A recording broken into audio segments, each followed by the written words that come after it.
ഇത് കഴിഞ്ഞ മാസം നമ്മൾ ഒത്തുകൂടിയപ്പോൾ എന്തോ സംബോധനയെക്കുറിച്ച് പറഞ്ഞിരുന്നു.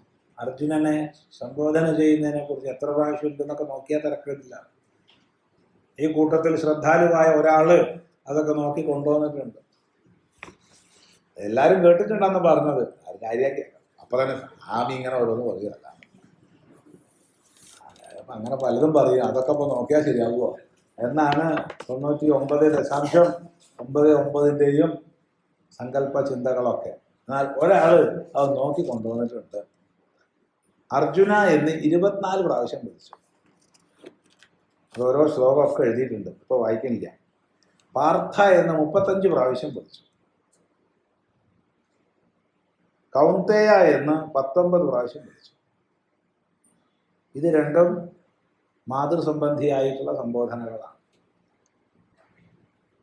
ഭാരത എന്ന് 17 പ്രാവശ്യം വിളിച്ചു.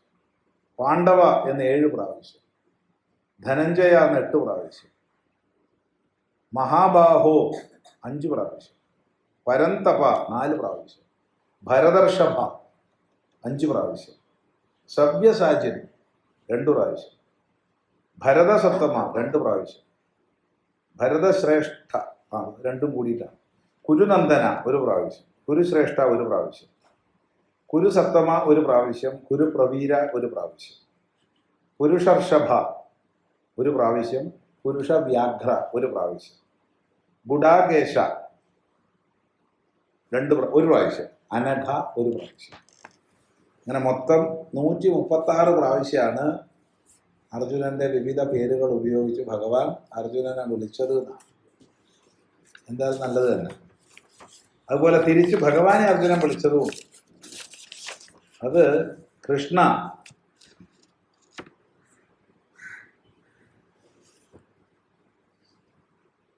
ആറ് പ്രാവശ്യം. അച്യുത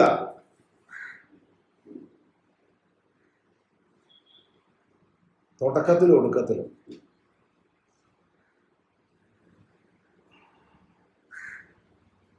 രണ്ടു പ്രാവശ്യം. വിഷ്ണു 2 പ്രാവശ്യം. മധുസൂദന 3 പ്രാവശ്യം.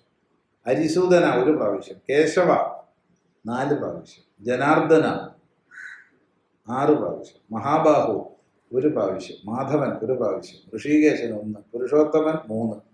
കേശിനിഷൂദനൻ 1. ഗോവിന്ദൻ 1. ഭൂതഭാവനൻ 1. ഭൂതേശൻ 1. ദേവദേവ 1. ജഗത്പദേ 1. കമലപത്രാക്ഷ 1. പരമേശ്വര 1. യോഗേശ്വര 1. വിശ്വേശ്വര 1. വിശ്വരൂപ 1. മഹാത്മൻ 1. ദേവേശ 1. ജഗന്നിവാസ 1.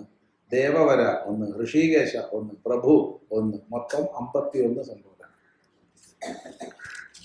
ഏതായാലും വളരെ സന്തോഷം ഇത് നോക്കി എടുത്ത് ഓർമ്മിച്ച് കൊണ്ടുവന്നത്.